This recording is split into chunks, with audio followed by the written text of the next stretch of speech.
নতুন একটি ব্লগে ওয়েলকাম।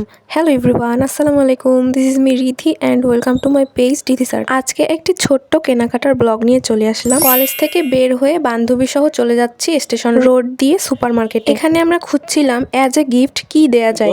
আপনারা হয়তো জানেনই যে আজকে 9 তারিখ আমার বোনের বার্থডে অ্যান্ড এটা ছিল 8 তারিখের একটা ব্লগ। সো ওর জন্যই আমি খুঁজছিলাম যে কি নেওয়া যায় অ্যান্ড তাসনিম আমাকে একটা শাড়ি কিনে দেবে, অর্থাৎ গিফট দিবে। কি উপলক্ষে গিফট দিবে বলেন তো দেখি।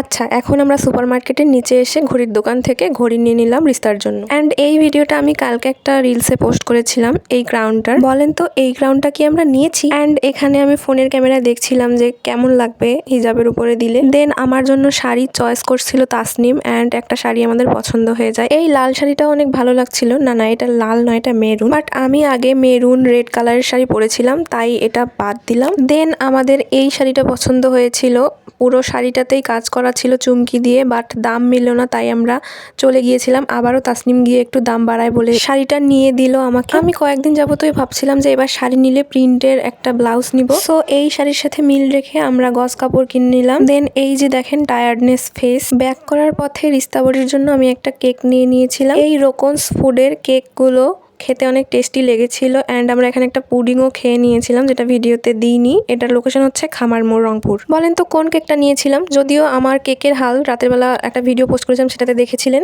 সো আজকে এই পর্যন্তই, টাটা, ভালো থাকবেন।